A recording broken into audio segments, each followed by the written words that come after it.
പെണ്ണ് പറയുന്നിടത്താണ് കാര്യം എന്ന് പറയുന്നുണ്ട്. പെണ്ണ് പറയുന്നിടത്ത് കാര്യം എന്ന് പറഞ്ഞാൽ പെണ്ണിന് ശരിക്കും നേരിടാൻ അറിയണം. അങ്ങനെയുള്ളടത്ത് ഒറ്റയ്ക്ക് കയറി ചെല്ലണം. രണ്ട് കൊടുക്കാൻ അറിയെങ്കിൽ ഒറ്റയ്ക്ക് പോയാൽ മതി. ഇല്ലെങ്കിൽ ഞാൻ എൻ്റെ ഏകദേശം ഒരു 25 വർഷം വരെ എൻ്റെ അമ്മ കൂടെ ഉണ്ട്. അമ്മയിലത് ഒരു റൂമിൽ പോലും കയറില്ല. എന്നെ പേടിച്ചിട്ടല്ല, ഞാൻ തെറ്റായിട്ട് പോകുന്നു പേടിച്ചിട്ടല്ല അമ്മ എൻ്റെ കൂടെ വരണേ. എൻ്റെ സേഫ്റ്റിയാണത്. പുറത്തുനിന്ന് കാണുന്ന ആൾക്കാരുടെ കാഴ്ചപ്പാട് ഇന്നിപ്പോൾ കുറേ മാറിയിട്ടുണ്ട്. പക്ഷെ ഞാൻ അന്നുണ്ടായിരുന്നപ്പോൾ അത്രയൊന്നും മാറിയിട്ടില്ല. എൻ്റെ അമ്മ എൻ്റെ കൂടെ, ഞങ്ങൾ ബോബനും മോളിൽ നിന്നാണ് വിളിക്കാറ് പോലും. അമ്മയില്ലാത്ത സ്ഥലമില്ല. ബ്യൂട്ടി പാർലറിൽ പോയാലും അമ്മ പുറത്തിരിക്കും. അതാണ് എൻ്റെ അമ്മ. ഇതൊരു വർഷത്തോളം പോയി എവിടെ പോയാലും എന്തിനു പോയാലും അമ്മയും അച്ഛനൊന്നും അന്വേഷിക്കണേ ഇല്ല ഒരു മോള് പോയി കഴിഞ്ഞാൽ. ശരിയാണോ? പക്ഷെ നമ്മളൊരു ജോലിക്ക് പോകുന്ന സ്ഥലത്ത്, നമ്മളൊരു ഓഫീസിൽ പോകുന്ന സമയത്ത് നമുക്ക് വീട്ടുകാരെയും കൊണ്ട് കൂടെ വേണ്ട ജോലിയിടം തന്നെയല്ലേ? അല്ല, ഞാൻ പറഞ്ഞുതരാം. അത് ഞാൻ മാറി തെറ്റിദ്ധരിച്ചിട്ടാ പറയണേ. ഒരു അമേരിക്കയിൽ എനിക്കൊരു ജോലി കിട്ടി. എനിക്ക് 5 ലക്ഷം രൂപ സാലറി ഉണ്ട്. എൻ്റെ വീട്ടുകാർ എന്നെ വിട്ടിട്ടുണ്ടാവും. പക്ഷേ ആ അമ്മയും അച്ഛനും ദിവസം എൻ്റെ മോളെ വിളിച്ചിരിക്കും. മോളെ എങ്ങനെയുണ്ട്, എന്താണ്. കൂടെയുള്ള കുട്ടികളെ വിളിച്ച് അന്വേഷിച്ചിരിക്കും. ഇല്ലേ? സിനിമാ ഫീൽഡിൽ തെറ്റ് നടത്തണമെന്നല്ല സ്ഥലമല്ല അത്. സിനിമാ ഫീൽഡ് എന്ന് പറഞ്ഞാൽ ഇതിനു വേണ്ടിയുള്ള സ്ഥലമല്ല. അങ്ങനെ ഒരു ചിന്താഗതിയുണ്ട്. അത് തെറ്റാണ്. നമുക്ക് വേണമെന്നുണ്ടെങ്കിൽ ഇഷ്ടമുള്ളവരുടെ കൂടെ പോവാം. അതിന്ന് ആരും ഒരു തെറ്റും പറഞ്ഞിട്ടില്ല.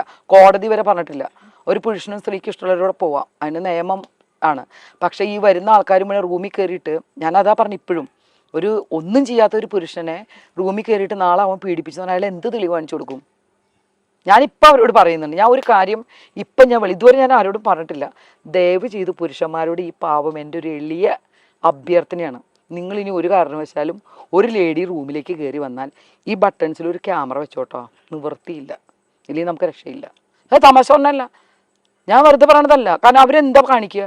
ചെയ്യാത്ത ഒരാളുടെ വിഷമം എന്തുണ്ടാവും? അയാളുടെ പേര് പറയുമ്പോൾ ആ കുടുംബം അനുഭവിക്കുന്ന വിഷമം എന്താന്ന് ചിന്തിച്ചിട്ടുണ്ടോ?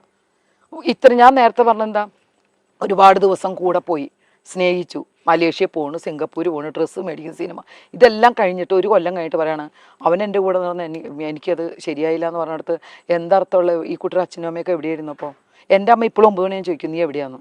എവിടെ? എൻ്റെ മോന് 15 വയസ്സായി. ഞാൻ പറഞ്ഞ അങ്ങനെ ഒരു ഇതിൽ ചട്ടക്കൂട്ടി പിടിക്കണമെന്നല്ല ഞാൻ പറയണത്. നമ്മൾക്ക് നമ്മുടേതായ അങ്ങനെ പോയി അങ്ങനെ ഒരു സംഭവം ഉണ്ടായിട്ട് അതങ്ങ് സഹിച്ചോളണം. നമ്മൾ സഹിക്കണം, വിളിച്ചു പറയാൻ നിൽക്കരുത്. ശരിയാണോ? ആണുങ്ങളുടെയൊക്കെ മുഖം കാണിക്കും, ഈ പെണ്ണുങ്ങളുടെ മുഖം എന്താ മറച്ചു വെക്കണേ? എന്ത് വേണേ ആയിക്കോട്ടെ. ഇനിയിപ്പോൾ ഇത് വലിയ ഇതാവുമായിരിക്കും, വലിയ സംഭവമാകും. പ്രിയങ്ക പെണ്ണുങ്ങൾ പറഞ്ഞോട്ടെ, കുഴപ്പമില്ല. കാരണം ഞാൻ ഒരുപാട് ബുദ്ധിമുട്ടുകളും ഇതൊക്കെ സഹിച്ച് ഞാൻ ഈ ഫീൽഡിൽ നിൽക്കുന്ന ഒരാളെ ധൈര്യമായിട്ട് കൊല്ലണി കൊന്നോട്ടെ എന്ന് പറഞ്ഞിട്ട് എന്ത് വേണേ ചെയ്തോട്ടെ. എന്തുകൊണ്ടിനാണ് മറച്ചു വയ്ക്കുന്നത്? അവർ തെറ്റ് ചെയ്തിട്ടില്ലേ? ഇങ്ങനെയുള്ള കാര്യങ്ങളാണ് ഞാൻ പറഞ്ഞു കേട്ടോ. കൊണ്ടുപോയി കൂടെ നടന്നു 1 വർഷം കറങ്ങി അടിച്ചും വന്നിട്ടും അവരുടെ കാര്യം ഞാൻ പറയണേ.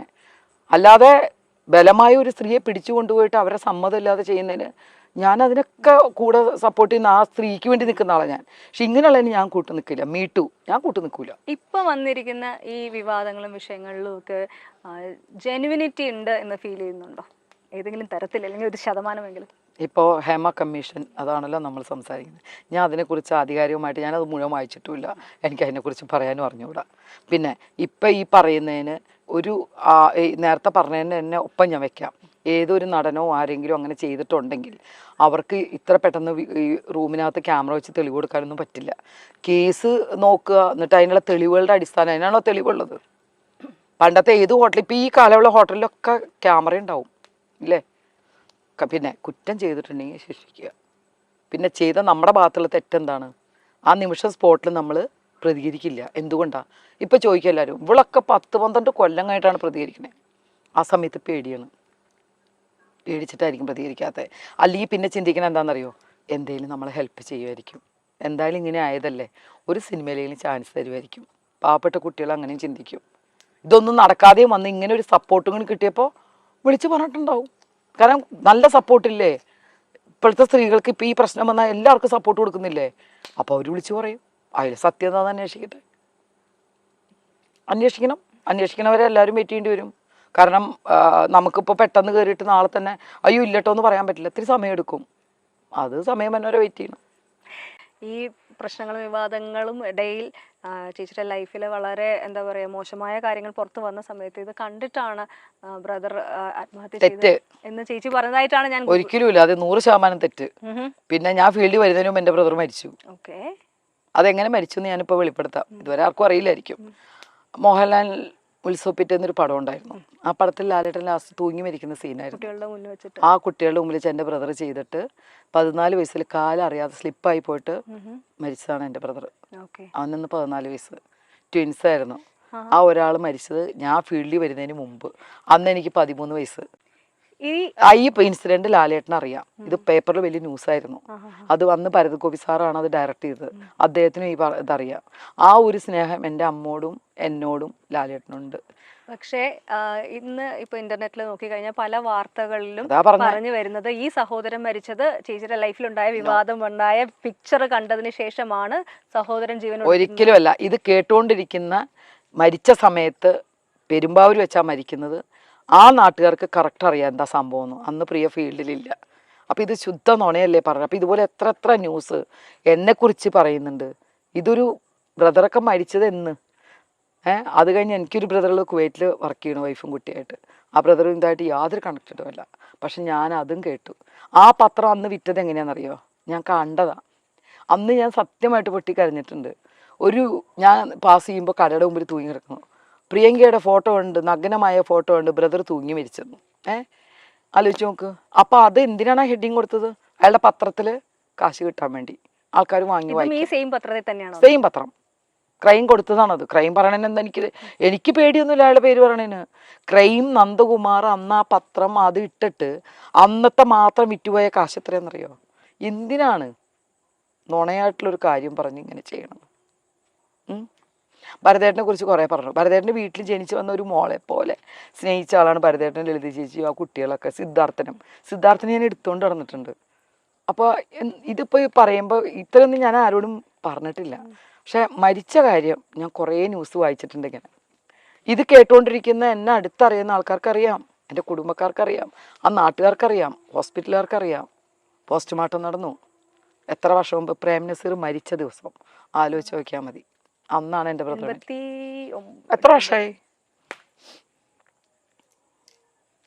വിവാദങ്ങളിൽ നിന്നും വിവാദങ്ങളിലേക്ക് തന്നെ പോവാണ്. ഒരു വിവാദം ഒന്ന് ഒഴിഞ്ഞു വരുമ്പോൾ അടുത്തൊരു വിവാദം വരുന്നു. അങ്ങനെ ഒരു തോന്നൽ വരുന്നുണ്ടോ? അമ്മ പറയും കാർത്തിക നാളെ സൂക്ഷിച്ചും കണ്ട് നിൽക്ക്, കാർത്തിക കീർത്തിയും കേൾക്കും അപകീർത്തിയും കേൾക്കുമെന്ന്. ഞാൻ അറിഞ്ഞുകൊണ്ട് വിവാദങ്ങളിലേക്ക് വരുന്നതല്ല. എനിക്ക് അങ്ങനെ താല്പര്യവും ഇല്ല. അങ്ങനെയാണ് ഇന്ന് ഏറ്റവും കൂടുതൽ വിവാദവും ചാനൽ മുഴുവൻ നിറഞ്ഞു നിൽക്കണമെന്ന് ഞാനാ. എനിക്ക് വേണമെങ്കിൽ ഉപയോഗിക്കായിരുന്നു. അവരുടെ കാര്യങ്ങൾ മതി, താല്പര്യമില്ല. ഇതറിയാതെ വന്നു പോകുന്ന ഓരോരുത്തർ പടച്ച് വിടുന്ന വിവാദം ആണ്ടോ. ഇപ്പം നമ്മളിപ്പോൾ ഇപ്പം നിങ്ങൾക്ക് തന്ന ഒരു ഇൻ്റർവ്യൂവിൽ ചില ഭാഗങ്ങൾ എടുത്തിട്ട് ഇപ്പോൾ ഈ ഒരു ചാനലുകാർ ചെയ്യുന്ന അവരുടെ ജോലിയാണ്. അവർക്ക് എങ്ങനെ ചാനൽ റീച്ച് കൂട്ടാന്നാ നോക്കുള്ളൂ അല്ലേ? അതായത് പ്രിയങ്കയ്ക്ക് ഇതിപ്പോൾ ഒരു വാർത്ത ഇട്ട് കഴിഞ്ഞാൽ പ്രിയങ്കയ്ക്ക് വലിയ പ്രശ്നം ഉണ്ടാവുമെന്നൊന്നും ചിന്തിക്കണ്ട. എല്ലാവരും അങ്ങനെയാണ്, സ്വന്തം കാര്യങ്ങൾ തന്നെ നോക്കുള്ളൂ അല്ലേ? അതിന് തെറ്റ് പറയാനൊന്നും ഞാനാണല്ല. പക്ഷേ ഇപ്പം ഈ ചോദിച്ച ചോദ്യം അതിനുള്ള ആൻസർ വലിയൊരു ആൻസറാണ്. ഈ ലോകത്തുള്ള ആൾക്കാർ ഈ ചാനൽ കാണുന്നുണ്ടെങ്കിൽ അവരറിഞ്ഞിരിക്കണം. ആ സിനിമ വരുന്നതിന് മുമ്പേ എൻ്റെ ബ്രദർ മരിച്ചു. അതിൻ്റെ ദുഃഖം ഇപ്പോഴും മനസ്സിൽ കൊണ്ടുനടക്കുന്ന ആളാണ് എൻ്റെ അമ്മയും ഞാനും. ലാലേട്ടനോട് അന്ന് വിയറ്റ്നാം കോളി അഭിനയിച്ചപ്പോൾ ഞാൻ പറഞ്ഞു, ലാലേട്ടൻ ഇങ്ങനെ അന്ന് അമ്മയെ ലാലേട്ടൻ ചേർത്ത് പിടിച്ചിട്ട് പറഞ്ഞതാണ്, മോനെ പോലെ കണ്ടോളൂ കേട്ടോ. ഇന്നും എൻ്റെ അമ്മ മോനെ പോലെ കാണുന്ന ആളാണ് ലാലേട്ടൻ. പിന്നെ മമ്മൂക്ക ഞാൻ ചോദിച്ചില്ല എന്നാലും പറയാം, ഇത്രയും നല്ലൊരു മനുഷ്യൻ. ഞാൻ സിനിമയിൽ അഭിനയിക്കുമ്പം എനിക്ക് തോന്നുന്നു 3-4 പടം ചെയ്തിട്ടുള്ളെങ്കിൽ പോലും എനിക്ക് മമ്മൂക്ക എന്ന് പറഞ്ഞു കഴിഞ്ഞാൽ സത്യം പറഞ്ഞാൽ രണ്ട് തലത്തിൽ നിൽക്കുന്ന ആൾക്കാരാണ്. എൻ്റെ കൂടെ അഭിനയിച്ചിട്ടുള്ള ഓരോ ആൾക്കാരും എനിക്കൊരു ഇതൊന്നുണ്ട്. എല്ലാവരെയും ഞാൻ വളരെ റെസ്പെക്റ്റായിട്ടും ഇപ്പം നിൽക്കുന്നു അതുപോലെ തന്നെയാണ്. എനിക്കൊരു ബുദ്ധിമുട്ടും ഫീൽഡിൽ നിന്നുണ്ടാകാൻ ഞാനത് അനുവദിച്ചു കൊടുത്തിട്ടില്ല. നമ്മുടെ ആ പ്ലേസ് ഒഴിച്ചു കൊടുക്കണം. കയറിക്കോ അങ്ങോട്ട് വാന്നും പറയാം. ആ പ്ലേസ് അവിടെ തന്നെ നിൽക്കട്ടെ. എന്തിനും നമ്മൾ മാറ്റി കൊടുക്കുന്നു. എല്ലാ ജോലിയിലും ഉണ്ട് ഇല്ലേ?